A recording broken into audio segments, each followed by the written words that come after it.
Coucou, bienvenue dans le vlog de Bisso. Là, tu as les bana sikoyo, bana bangoana. Alors, où ils ont apparu au baloué, je ne sais pas comment on appelle ça. Je pense que ils ont conteneur, je ne sais pas trop. Pour nous tirer ma bébé, pour nous saluer ça dans jardin de Bisso.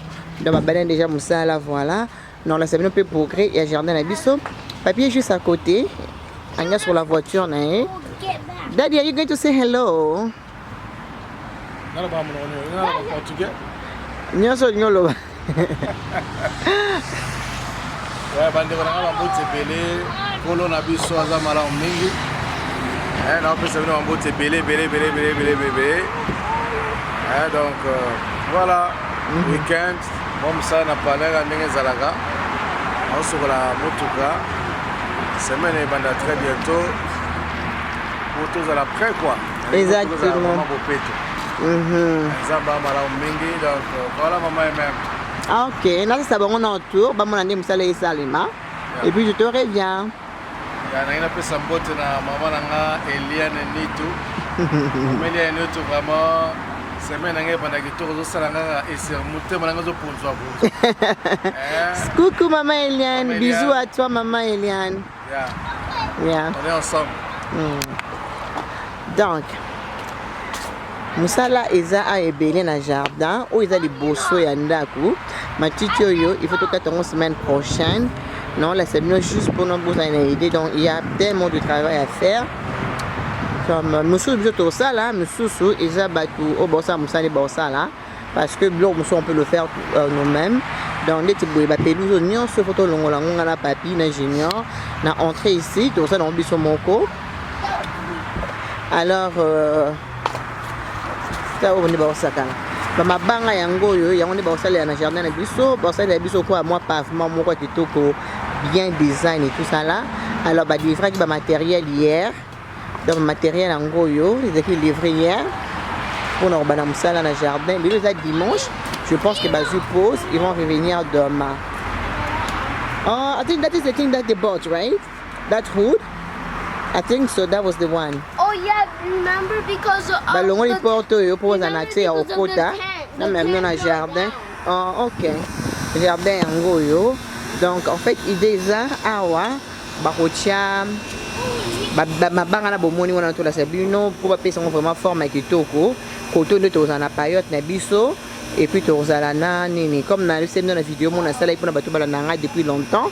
Côté manquant, ils ont pour tout des dining table, ils ont dit na table à manger et puis côté moi ils ont comme un salon. Dans la ligne qu'ils ont là, on a des options là. Alors, oh, on habite au bien, on est cima, je sais pas trop comment on appelle cette histoire. Ma banga oyo, on est barotia. Bon ben on est cima, je pense. Bah au bout là, bobi comme là, c'est bon. Alors, qui te coûte quand on a wa, ndena yinango, mais to kono tono ko longo lango te. Alors balongo li yango ba mo babuki yango. Alors nyonso e bwakama ba pikoli kazibo to zai non liboso to zai na kazibo. Alors neige ko ela kango e pasuka lokola bakata ngo na gilet donc mabamba bani nango ne muntu mabende dans des longwe. Donc il ne m'a mimi s'appelle nga s'appelle on ngo décorant na temps à Noël. Mais non tela so non so mamusuzu pour no cha après et puis eux dans mabango to zai ngo liboso bango pe ba ba memango donc oh nyonso bango ba memango ba poubelle nyonso ba memango. Et puis la poubelle na biso ezala susu wana te to bochango na coin wana ni peut-être la poubelle est bozala sikoyo. Donc voilà, donc on progresse tout doucement. Donc en tout cas je suis tellement excitée I cannot wait. Ba nani ce jardin exactement monene que pour nous ça musala awa. Ezali kamna je la binango à partir à Bomona. Donc so vous allez vraiment la entrée dans la yango donc au son auto bimananda donc voilà mon ekeboye ti côté bana baza kuna donc eza vraiment monene donc bango ba sala musala a ba silisi et puis ngana papina junior to tia pelouse donc to longola to pikola blongo to tia ba fleur et puis to tia pelouse bon mon to tia peinture hein c'est tellement mignon c'est tellement beau voilà. Donc on a bimi sikoyo na jardin na ngana sima il y a les bossons de ceux qui s'arabissent parce que yango ils a les choses tala mulai kuna ata bino mobotal à partir de ce qu'on a zawa ti kuna donc nzete wana obomona nde place jardin na biso suki nzete wana nde gouvernement yemo akataka matiti mais oyo tetikali eza ya biso donc tomema ngambo donc mosala eza awa ya kosakana te botala ata bino moko moto akataka matiti ezalaka junior eza responsabilité na ye enoko aosakana aza excité aza libanda donc voilà quoi il est juste tour ya jardin nde ezosalemela yango wana donc il faut tokata matiti oyo nyonso nga na papi il faut tokata yango banzete en fait matiti te banzete ekoli tellement que il faut todimine yango tolukaka bajardin mpe eza makambo mwinda oyo bato basala mosala bakolongola yango parce que mwinda yango ebukana ye na mopepe donc fo balongola yango alors tozongi mpa dadi aosokola voiture na ye bebe etela aspirateur ana mosusu wana eza na ndako koko aspirela yango ti na kati mais aspirateur kasi ezala branché so eza branché te po aspirateur yango ezala buzoba etenaka batterie to molai te na esatiango mpe na nini alors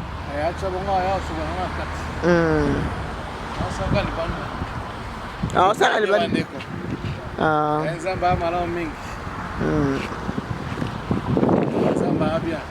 toujours on peut pas bien libanda il fait beau ya mami sisi na biso tolie tonalinga totusa bakiti na biso tyawa totala mitulo nzambe abia mami amen baka periode moko nazala nakisa mami yo futa yo ya kutu bebe nga na futela na Kinshasa alors na bapasa Kinshasa mami mokolo moko nasala pena 10 mois esila boye mbongo afuta ndako ete Kinshasa na baréalité nango masolo moso obetela yango nde masolo ya théâtre mokolo moko mami tosoni na kolo ndako papa koswala comme tête de lycée mpo aza na besoin mbongo na ye abinanga incapable oyoka nini eswaki oka mobali babenga incapable ndenge eswaki eswaki eswakako eswaki nakina sana na chambre là na osambela lelinga binzambe nga pene incapable mais na yesu na yesu tokomi bakapable kwa amen nzambe apesinga nzambe abia bandeko amen ndeko mo olobi alobi nzambe alingane bato nyonso mais namona lokola alinganga na mo 12 mois kolinga amen I like that babiso boy donc nzambe abakisela mwa ngolu litabisa ngolu mo bolingo moko ya ba enfant chéri quoi ndeko nzambe abia amala makasi top wana na boso ba voiture wa makasi wa makasi mami na vie faut encourager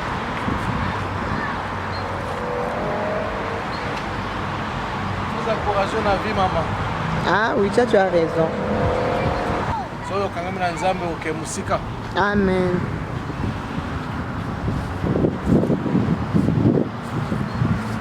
Ngana na yoko sur la voiture. Exact. Na yoko sur la voiture na Brazzaville. Nazali na yana ngamo malheureusement akufa déjà. Il y a Dimi Clément. Il y a un abisso na mpinga bitonoba mami babanga ye commune mobile. Baby, comment ça va nous utiliser pour notre là? Et ça va normal? La voiture. Ah, il y a la voiture. Là, il y a like ça. Non, moi, on va ça la biais, c'est le muga bien. Non, la voiture Engalisaka. Là, c'est bandeko, on va comment on va quoi faire là non? Sans moyen sur la voiture, no yomoko, c'est vraiment facile. Comment on est Max Power? Yeah. What brand is it? Oh, Turtle Wax. Okay. Max Power, Turtle Wax. La moto, toutes ces histoires. Oh, d'accord. Donc, ça, c'est Engalisa. Et puis, oh, ça. Et tu les salades, Engalisa. Ah, non, sur la voiture, mais. Papi, on paie moins de dépenses quand tu le fais tout seul. Hein? Ah oui, hein? Yeah. Moins de dépenses, depuis tu le fais bien. Hein? Parce que là-bas. La carotte. Moi, j'étais tout qui s'appelle ma voiture. Selon la couleur. Yeah. Vous pouvez se voir bien.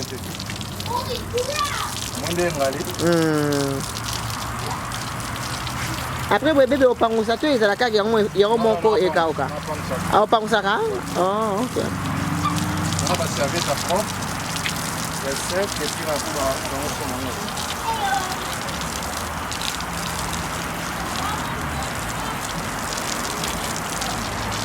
So hyper enough. I want this Some one. mini papio. Say hello here, papa. Say hello. Bakati so kitoko tu royo. Tu asali quoi faire ba problème te. Papa, don't be funny, just be nice. Arrête. Oh. I gave it a thumbs up.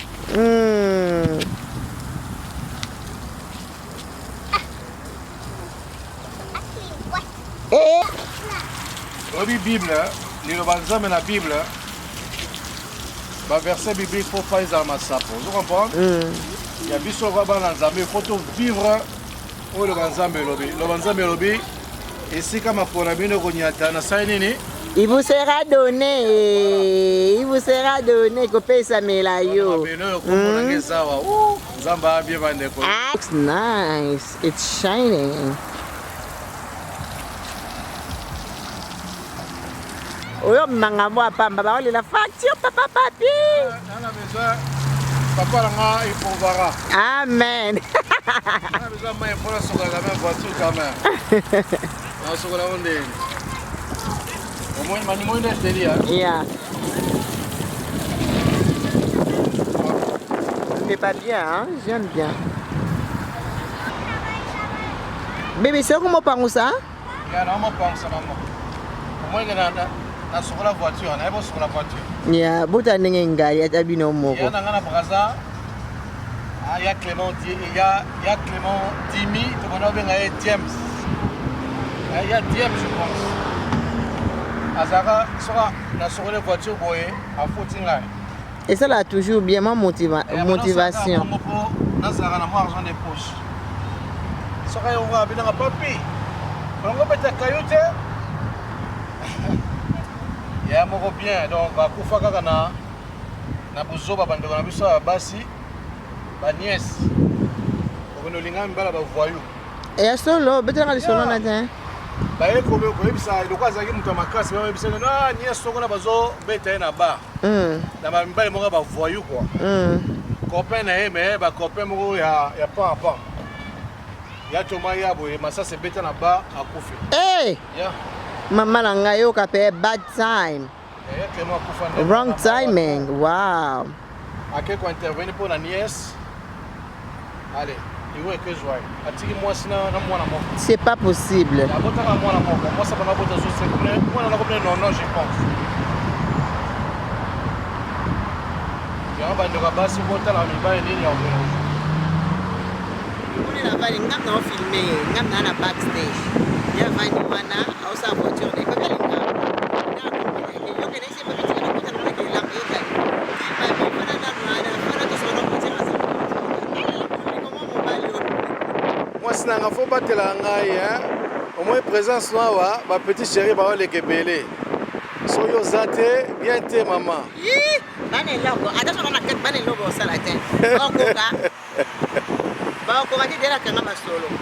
Ya solo. Nakanga masolo ici là donc ko raté. Ndinza ko le katé donc bétonné mastiqué mangabunyo so donc le kazate. Nzamba bien. Après linga je sens ta présence. Ah moi sanga linga bongo. Même quand tu es dans salon de coiffure faut kana ke utigai. Moi sanga linga bongo. Même soto là na chambre linga aussi minga liboko na lali. Na tu mama chambre de papa. Ange gardien. Mamie za ange gardien. Pona la bien faut siminga na mo liboko na siminga na lali. Depuis nous les bisera ka soumiso. Sur la belle que de nous soudan. Sur la belle que de nous soudan. Mami comme na bolingo.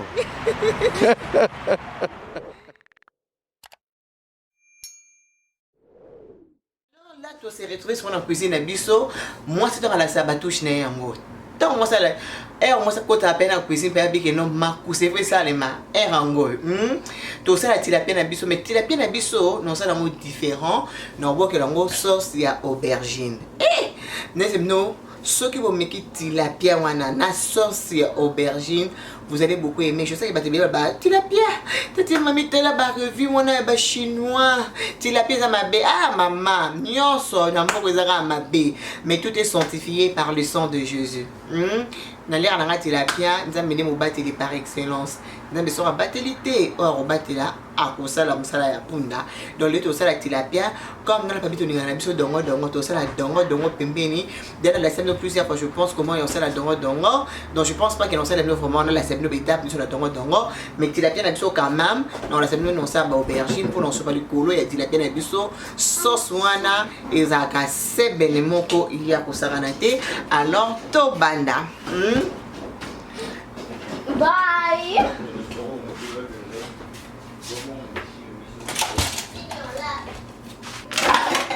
nde naesisaka toujours tant ozolambaka mbisi boye kolinga te bamai wana eseklabuse partout loka ke non bamai wana etikala na kati ya sink na yo sink eza na lavabo et puis je osilisi nettoyer bien na citron pardon nettoyer très bien na vinaigre po solo wana etikala te nga so nasali bongo après naokaka solo wana esalanga mal à l'aise.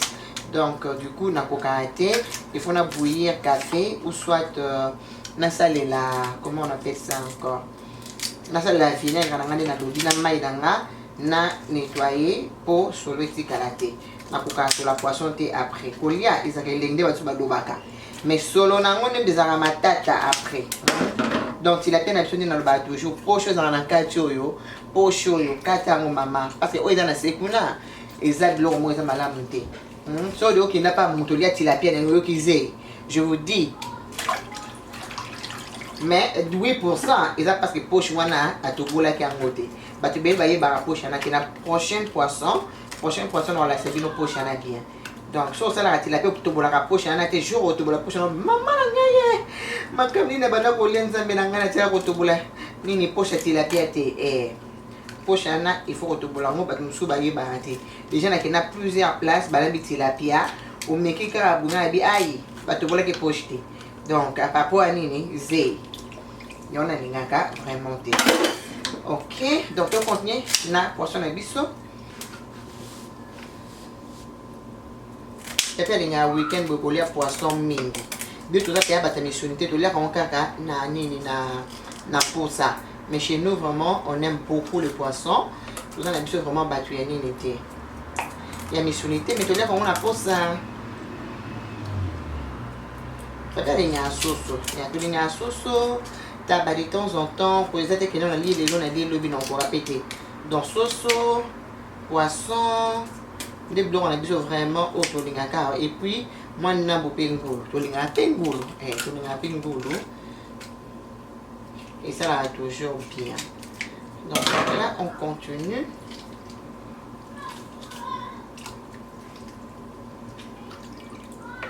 Donc on a fait une poche, on a le bas de près. Comme ça, tu vas comprendre de quoi je parle. Bougez là. Vous avez sur la salle poisson, vous pouvez aller dans le sokoli. À sokoli, mais bien le bique là, dans le sokoli, makambu ici. Nous avons des ménés et José là, yo kuna na sekuna, ou yebi na oto.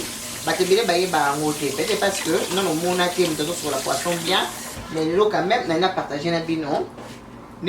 L'aspirateur est à l'écolo junior. Yango, au moins, bien beau, au côté de Sokoli, Yango, mon que non, na Sokoli poisson, par exemple, c'est Syrie. Nous avons des ménés, les années, et ça poche. Il faut fondre les poches. Il y a ménés, et Yango, on a ça, bota salité. Bota salité, bon, mon salité, bon, donc il faut qu'on soit la poche en bien. Kosokola ngo bien comme ça biloko ko ba poisson et ba biloko moko kosokola ngo na loyenge ke kosala kambo n'importe comment il faut très bien nettoyer poisson na yo ko ba tio ba yina ndako na yo ezala agréable à kolia c'est comme bien ezala bécaille olongoli mais na omona o ezala ngo vraiment na bécaille te mais ndambo eza kotoyo mais ezala vraiment belete parce que tika pe bécaille na poisson te parce que so li bécaille na poisson et décourageaka. Il y a un peu de longola, qui est côté à Moutou, pour longola, la écaille. Et pour la caca, moi, c'est ma pour ça.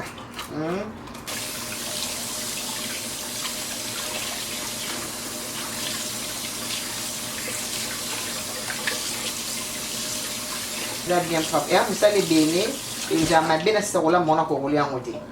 Et on s'assure que nous sommes bien posés. Déjà, nous sommes les bénés. Sur la tilapia, sur la poisson. Donc, du coup, on a les motés maya rokita. Il y a un maille belé. Pour la monnaie, on a commencé à acheter abibi bol baka na papa parti mama mami ye moko pe koto ko gaspiller mai aza makasi wana boza na raison parce que baka na ndako nanga bol baka mami tanga mai donc ils ont vraiment passé l'habitude de faire ça effort mais boyebi kaka ils ont atteint ebebisi la facilement te donc na kaka boye côté mai pinza na yebi ko économiser te alors maintenant que la si bo père gato na sokola on a dégagé pour solo yo et on s'en tout passer comme ça na songela bino. Alors la première des choses que je vais prendre c'est le vinaigre. Donc le vinaigre na biso à pembe donc il tient la poisson na biso na fait la citron ma na préféré na la vinaigre à l'élo si vous avez vinaigre tout citron ce n'est pas un problème pour que vous le vinaigre à notre citron na yo ah na choix na yo na goût na yo et ça n'a pas problème mon côté. Ok, donc on mélange en carabouillé. Mbi c'est vraiment bois citron sur les alliés et ça la mbi c'est vraiment bien. Mais il doit dépendre de la non sur bon bouche à vinaigre et tout citron. Ok, il y a la terre à bouillir, ce peut se changer. Il y a juste une citron après. Parce que souvent que non mamie, au soir mbi c'est belé bouillir, beaucoup de sel. Je peux pas voir la monde boire compliqué hein. Mutala mananenge muti manaye il y a la kinya.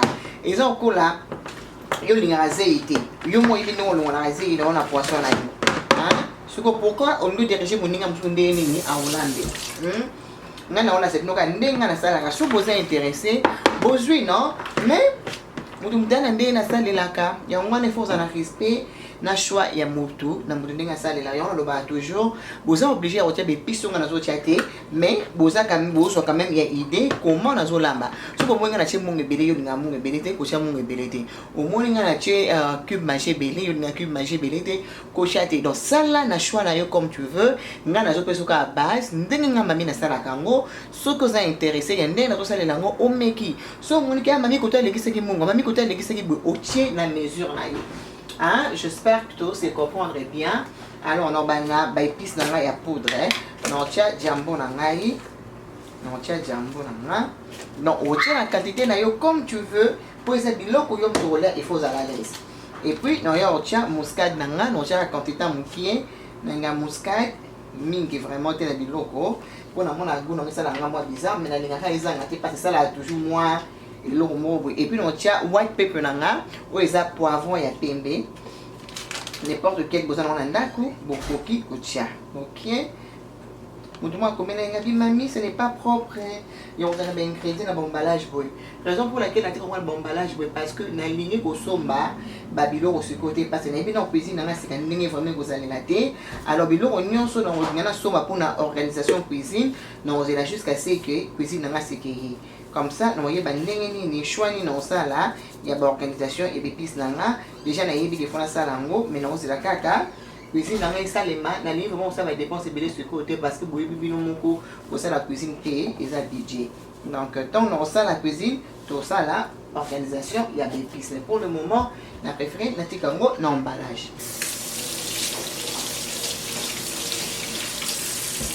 Ok, donc la chérie épice nanga sur la bino comme dans ça lango na nini na ya aubergine épice de son tia et na wana non tia moi gingembre ndambu na la poudre gingembre c'est la carte bien à poisson non tia ndambu gingembre ndambu ya poudre et puis là que la sona na ya poudre non tia ndambu après ça to kalinga après to yeko tia comment on appelle ça.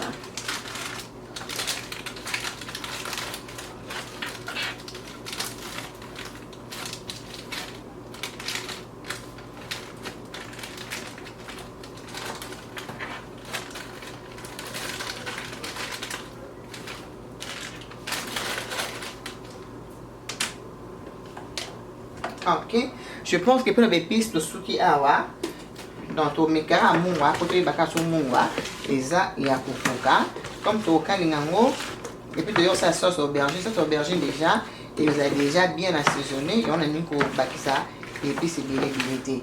Donc sur les fois la bandelle, on a tué muscade, et puis on a tué, comment on appelle ça encore, on a tué poivron blanc, on a tué citron, et puis poivre. Voilà, et on est de l'eau là-dessus. Alors, on a fait moi gingembre ndambu, il y a poudre, na carte à poisson et bisso. Alors, du coup, on a moi à tout ça, on a dit moi oui. ça va.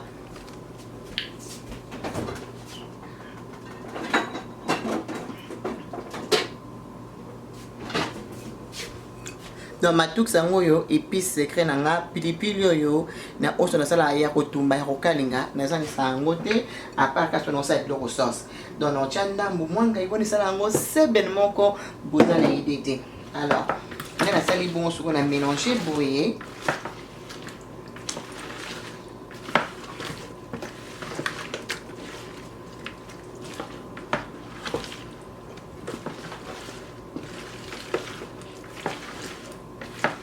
Ok, na tiki poisson nanga suko. Poisson nanga ezaboué. Donc non tika ngo juste parce que non kaninga nanga ngo et puis épices monsieur les adicolo non tika ngo na tamla idée. Et puis sérieusement pour ne pas me vanter, na la façon à épisaka, attention la vendre ici vraiment tom la idée et puis c'est contre toujours la poisson nanga. Na éviter imaginer na sala kamben sincèrement ekotaka. Donc non tika ngo beka 15 minutes et puis non yo kalinga ngo non la semaine to kalinga ngo d'accord. En attendant non kata dongo nanga et puis na zongeli pino. Na la sabino quand même ni minabiso comment on appelle ça dongo na biso pour na bateau ya mbadi boso batala ngani na lamba dongo nanga na tiango aubergine na tiango ndembi na tiango matungulu na mélanger ka matungulu normalement matungulu ezandi te mauve wana et puis na tiango poivron vert et puis na boki no mapilipili na tiango mo bouillon pour no pesa ngo goût et puis na boki no mo mafuta mbila pour na ninga mo goût ya authenticité wana et ça aura toujours du bien yango moni na sali pongo. Alors so vous avez besoin de recette complète sur le cas de la vidéo nanga toi on tient au quelque part bon mon nango peut-être on tient la suggestion comme ça bon mon année la salle à dongo nanga. Alors non on tient moi mai astuce de bosso encore partager na bino sur lingi et lo konso so kalinga ils a la poisson ils a la viande zala ke kalunga kitoko ya bien ou à moins kilo to ya qualité oyo et ça que no biloko na yo e kalinga ma bien déjà na sala différence wana soko kalinga biloko ke kalunga kitoko te au moins pe biloko e bima bien te ndete kalunga na ça les a kalungu ya tefal vraiment pour na bateau ba yibi tefal eza qualité kitoko ya bantungu pe ya ba kalungu même na faire à repasser na za la tefal. Donc le cas kalungu kitoko pour poisson non il soit ton ya ko bela très bien et bela na tendresse nyonso. Donc tiens mafuta non tiens mafuta nanga et puis na tiaka mafuta ebele raison pour laquelle na tiaka mafuta ebele parce que tilapia eza épais soki otie mafuta bien te tilapia na yo ebela na quantité et ebela ka libanda eza bozoli yango bo émission na kati eza na makila to ebele bien te raison pour laquelle na tiaka mafuta moins ebele pour vraiment poisson nanga ebela bien te na kati parce qu'il y a des gens toujours tant il mami otie mafuta ebele na peut-être ne bolambaka boyi bisanga bilno tant bolkan nga biloko neti ba poisson eza na épais otie mafuta muke boyi bisanga soki kaninga maka bien na kati ezaka ka kosungana boyi bisanga parce que j'ai déjà remarqué soki otie mafuta muke au moins na poisson so eza épais ebela ka bien na kati. C'est raison pour laquelle na ma mafuta belé pour poisson nga vraiment et flotter bien na mafuta nga pour ekalinga ma bien papa ninga blo seignante même moi ninga vraiment blo seignante ninga blo nga et bela correctement. OK donc na mafuta nga na fongoli moto non permettre mafuta sur moi moto mukina n'a pas mafuta sur moto makasité pour na lingate to mafuta panzana partout après du coup et puis ça c'est la raison pour laquelle je n'aime pas trop. Alors tu mafuta sur moi moto mukie comme ça tout est poisson na biso. Alors mafuta na biso et sur moi moto ndambo mafuta na biso sur moi moto ndambo du coup donc il y a poisson là. Et puis poisson il faut la on a fait mon doux pour que ça temps il y a pour là et c'est très important. Dans le poisson tout le monde a mis la bouée comme ça mafuta il s'éclaboussait partout c'est bien moi vous voyez tonique à cuisine dans la musala alors là comme dans la cuisine on a la forme de l'ingrédient n'a pas comme ça musala moi c'est important donc voilà notre poisson et vous belle la fait vraiment doux donc on fait ça vraiment temps après on a dit tout on a tiens en attendant le poisson est tout belle là malemba et belle malemba. Alors non la sabino ne dongo na ngebeli balia kaka tala dongo mwana moto mumuni dongo tala dongo ngebeli vert mo mafuta mbila ndenge sali yango ndaba mbuma pilipili na tilapia aubergine na fufu pembeni. Bazui ouais.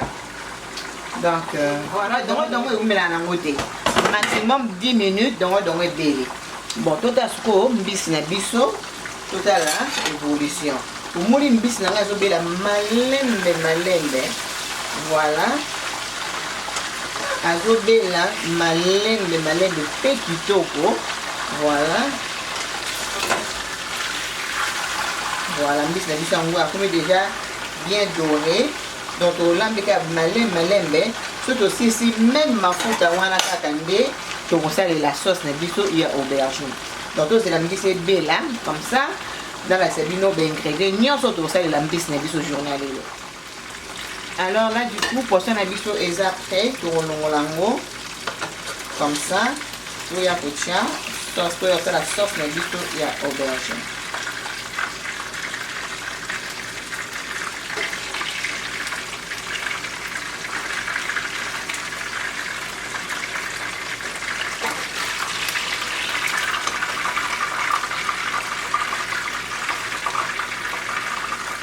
Donc poisson na biso yango oyo eza vraiment kitoko olongoli yango botoki yango pembeni comme ça tosala sauce na biso et aubergine na mafuta na biso tokontinue yango eloko liboso na otia aubergine et puis je vais m'expliquer pourquoi na otia aubergine parce aubergine ezwaka temps makasi mpona kolemba donc na otia yango ya liboso ntango elembi mpo mokalingama nde na oya kotia baingrédient mosusu.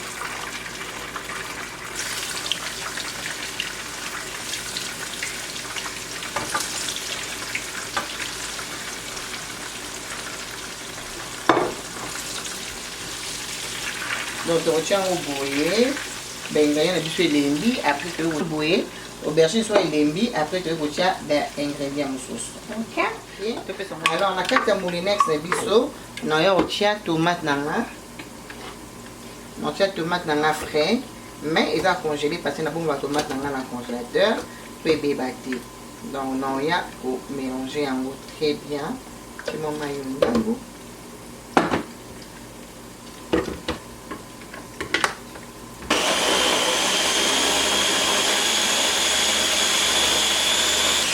Alors, on a des tomates et puis on a 3 gousses d'ail. On a selon goût na yo, nengo lingalaga, donc on a pembeni. Et puis on a sani oyo, nakati ndembi nanga, nakati poivron nanga, nakati matungulu, 2 sortes de matungulu, matungulu ya mauve yo, et puis nakati matungulu normal. Donc ils ont un dinga na lingaka pour le sablo on a un peu plus décoré, mais il faut ça on can dinga na sali. OK? Donc en attendant aubergine sur lemba.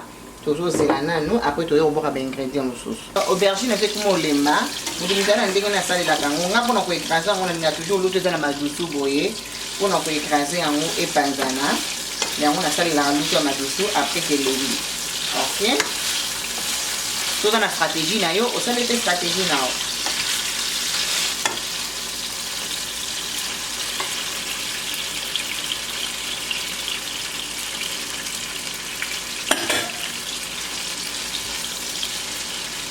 après que c'est écrasé bouillé, mais on tient des ingrédients de oignons, on a des bino, tout ça na ndembi, tout ça na poivron vert, tout ça na matungulu, tous les deux formes, tous les deux sortes de matungulu, non on tient. Et puis la blandi pour mélanger.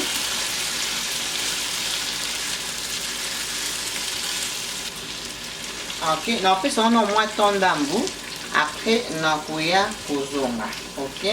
On peut au moins attendre bébé là après on a déjà ce tomate na biso. Là pour on finit na biso na kanga ki on dambu pour vapeur wana elembisa des épices nanga. Et voilà. Donc je suis satisfaite. Alors là on retient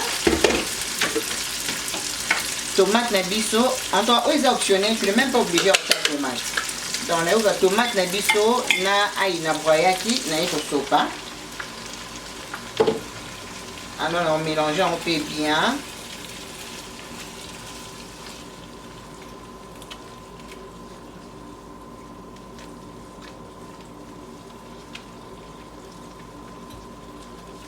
sauce na biso kotika yango boye te épicé mpe sauce na biso eza très important neti boye nazwa mpe bouillon na nga ndambu naye kosopa na sauce na biso oyo ekende likolo ya tilapia.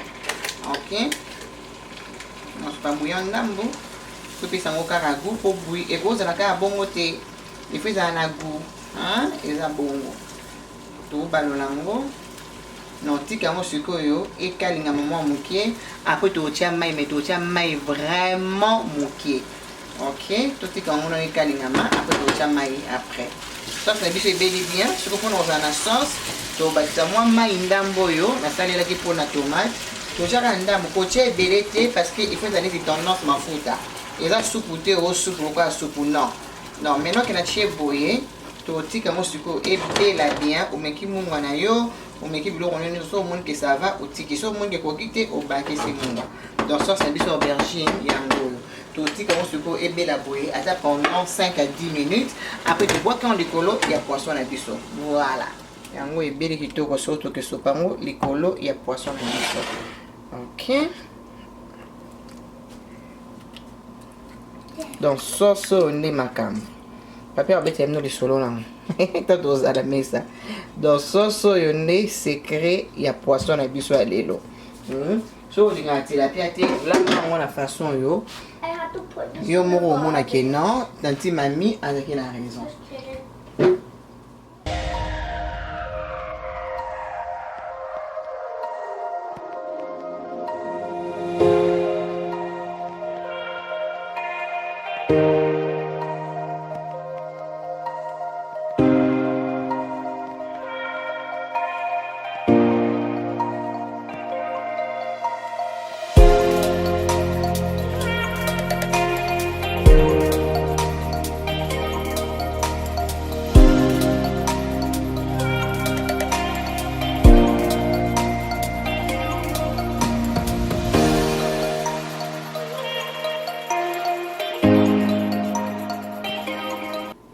Baloba. Alors tu lambi na bino bomone tu lambi na servir et tout. Alors tu prier tu lia tu parce que moment moko na bino. OK, on va prier. Amen. Amen. Bon appétit. Ce bon là c'est le loté botali vidéo et tali bino hein. Mommy. Yeah papa. I thought the supply was a secret when you were playing. Ok, donc dans les Sibino recettes et ça déjà. Dans le gamin vidéo, on tient la barre d'infos comme ça. Ceux qui voulaient recette à demain, beau t'as la recette à demain. Mais personne n'est là. Full. I don't want spicy. Et non, on a demain, c'est tout d'ailleurs, il y a qu'à. Wait, can I get my own full? Can I get my own full? Because this one is already spicy one now. You want it full? Yeah. Ouais. This one is already spicy.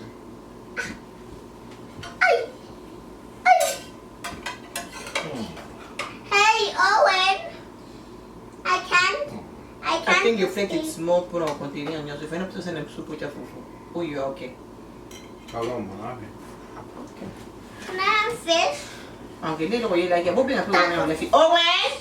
Oh, boy, oh, boy, I'll see it. Ana can number one. Ana can number Can I have?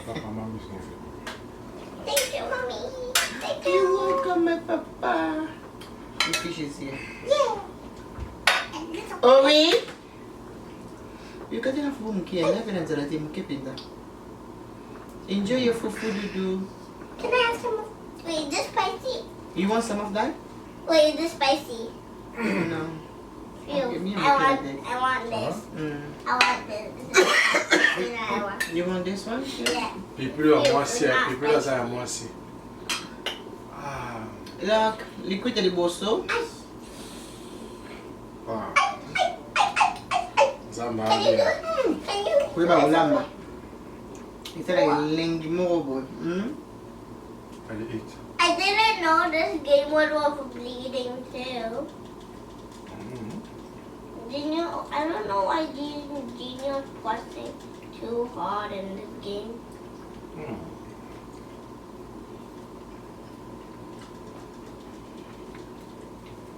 Donc, on est ça m'a cuité. Zamba, Zambia.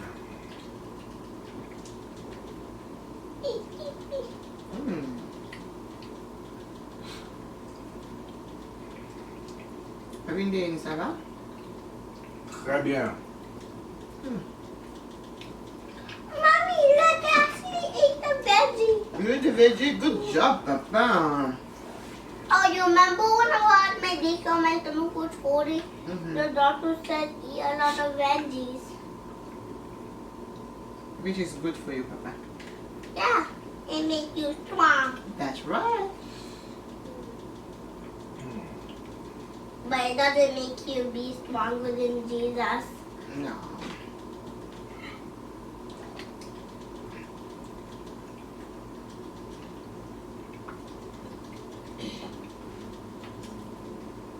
Bon, bientôt qu'on est roulé, hein? On est roulé, appétit continue. Tous les gars, nous mingi, merci pour venir vlog, n'a biso, n'a démonstration, n'a biso. Nous avons pas mal de bino, à 15 minutes, le banda pour les bino, pour la sauter un peu sur le bino. Nous avons bien. Et donc, c'est important, vous êtes happy. Et donc, c'est important, prier à la banda pour les biso, vous êtes toujours unis dans la famille, c'est très important. Ok, donc, pas besoin de commencer par le bas, en tout cas. En tout cas, et là, on a la bagarre, on a malam, on est dans la barre toujours. Je souhaite une bonne semaine. Na makambo nyonso nzambe azala liboso nde tomona succès et puis réussite. Donc nzambe apambola bino ebele bandeko. Mama même merci mingi kopambola biso na biloko kitoko kolia lelo. Ok, à tout à l'heure. Good night. Ain't no love like a real